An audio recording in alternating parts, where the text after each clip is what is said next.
Hello there, so quick handover video for the Rapido 8096DF. Absolutely stunning motorhome. Hope you have a lot of pleasurable memories in this motorhome. So again, we'll be reflecting this on the handover itself, but I'll start around this side effectively, and then we can work our way inside. When it comes to water, filling up your fresh tank, just here, habitation key, open her up and fill it with a hose pipe. Again, you can check your levels inside on the control panel.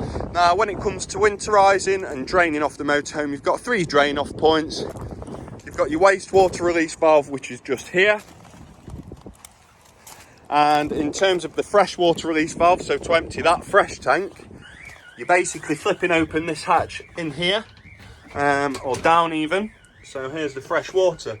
Now up in that top right, it's easy when you access on the other side, but for the purpose of the video, if you can just see to the top right, there's a small tap. I will zoom in, I'll probably be better start on the other end. So just there, give that a twist. Now if you turn it 2 to 3 times, that will empty around 20% of the tanks. If you do it fully, then it'll drain the complete tank. Your third and final drain off point is for the boiler, which is on the inside of the motorhome, so I'll show you that when we get round to that point. But again, good practice to drain off, certainly during colder winter months if you're not going to be using the motorhome. So round to here, and there is the toilet cassette. Push up here, pull out, and then empty accordingly. In here, there's your boiler flue, and in here you've got storage all the way across through that Alco chassis. And then again, in here, you've got fuses, trip switches, solar controller. As you can see, we're all green lights. It's a bit of a nice sunny day today. Diesel, use your ignition key to open and fill up just there. So that is your diesel fill up. So again, fuel just there. AdBlue is topped up here, and then we're coming round to the driver's side. In here, gas bottle storage, so it does have refillable LPG topped up just here. This is an external gas point, great for some barbecuing. And then in there is just a bit more storage, and you've got like a jack just in there. Electric hub step. Under here is further access to the full width storage underneath the Alco. And then we're back round into the garage space, where you've basically got access. You've got obviously garage stays just here. Electric operated bed to move her up and down. Obviously I'm not going to do that fully because I've got the bed set up, but you do have access to external shower point just there. I'll just point out the fresh water tap is this culprit here. Carpets, cab carpets, tie down points, and the awning winder is just there as well. And then to the back, the camera for the rear camera system is mounted just there. Obviously the electric hookups on the opposite side. These are fridge appliance vents, habitation door light, and then the Fiamma awning is just up there. So once we're in, I will show you the boiler release valve, the third and final. So the fresh is inside the garage, the waste is outside, and that blue diamond just there is the boiler drain valve. So twist it to open. When you do open this, there's a blue button there that will pop open. So just remember when you're closing it to push that blue button back in. But that's where that's all housed. Access to the full width storage under there, and you've got a bit more storage just down here as well. Now this is your control panel. So again, on and off, that turns the vehicle power supply to the habitation on and off. So once I turn that off, you won't get any power from any of the plugs or any lights. That'll all go off. You've got a 12-volt light, turn that off.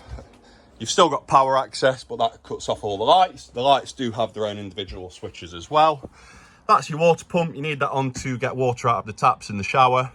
and to flush the toilet. And then that's that habitation door light outside, just there. You can see battery levels just here.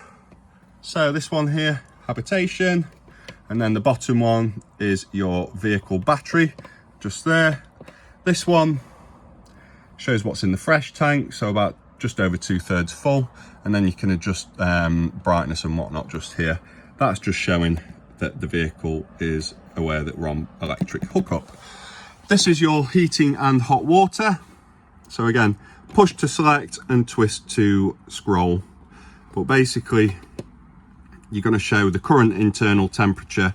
The plug shows that we're plugged in, and this top bar just shows what we've got on. So we've got heating, we've got hot water on electric with a low fan speed. Now, these are your main 4 controls here.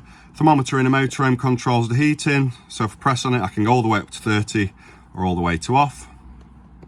Just going to turn that down, it's pretty warm now. Hot water, you've got eco, which is about 40 degrees. Hot, which is about 60 degrees. Boost, which will get things hot fast or off. So I'm just going to stick her on eco for now. And then gas or electric or both. So if you're off grid, you want to be using gas. If you've got access to electric hookup, you've got 1 and 2 electric. 2,000 kilowatts, you're using more electric and things will get hotter faster. 1,000, you'll be using less electric and things will get there a bit slower. And you've got the option for mix. So you've got gas and electric, 1,000 kilowatts, gas and electric, 2,000 kilowatts. So basically, the use of both will get things hot fast. You've got your fan speed. Eco is a low level noise, low fan speed. High is a high fan speed, a little bit louder, and it'll get the heat around quicker. Think of it like your fans in your car. This section here will allow you to set timers for heating and hot water. This one just allows you to adjust the clock, so it's about 12:30 now, so I will adjust that. So we've got the proper time for you. And then the cog, or the spanner, sorry, you've just got a number of different settings just in there. To turn this off, you can push and hold this button and it will go off. But again, as you can see now, we've set the temperature for 16 degrees. We've got heating, hot water on electric with a low fan speed. So control panel, heating and hot water covered. Your fridge, to turn on and off, push and hold this one just here. When it is on, you've got an automatic function, which will automatically choose the best source. So we're plugged in, so it's going to use electric. If we were to unplug that, it would typically revert to gas. When you're manually choosing, you can choose electric, hook up on the plug. Gas via this, which will self-ignite the fridge. So tick tick, that's just ignited, so the fridge is on gas. You do have an option for vehicle battery, but again, when using vehicle battery, that will not get the fridge cold from 0. You need to get it cold on gas or electric first. And if you're going on a very long journey and you want to keep stuff cold, flick it to vehicle battery when the ignition's on, and that will maintain the temperature of the fridge. Typically, you can leave auto on and it will do this for you on a lot of the functions. This just controls temperature of the fridge, 5 being the coldest, 1 being the least coldest, and then you can stop the fridge from venting. Again, gas hobs. As you can see, we've got gas coming through perfectly fine. Your igniter's here, and that's that. Hot water. Again, you'll see and feel this when you come in. But we do have hot water coming out of all the systems. You may start to see some steam coming off of this in a second. It's not really showing great on the video, but we've got a bit of steam coming off there, but we do have hot water. The bed is obviously pull down, so unclip here. Now, when you do pull that down, it'll always feel like there's a slight bit of play if you've not got anything on there like your bedding and whatnot. I know the gas struts were asked to be checked, but they are fine on that for you. The bed here, obviously you've got to give it a slight lift to pull out and down, and the same when you're going back up. But yeah, your main things typically are your heating, hot water, drain off points. So we've got water coming out of this tap, just a little bit of pressure because we've not ran that. So we'll just need the pump to kick through a little bit on there, but again, you've got your toilet cassette. Flusher is just at the back, just there. The trap door is just there, and obviously you've got your shower. Won't turn that on while we're in the motorhome because I don't want there to be sat water in there. But again, when you're doing this drop down bed, you do just need to adjust the seats and pop them down accordingly. And then obviously, you know, you've got the travel seats, which are underneath here, which you just configure when you're traveling. But I hope you enjoy the motorhome. Cracking example. Any questions moving forward, give us a shout. But thanks for your time, and hopefully the video helps you just with your basic key controls. Thank you.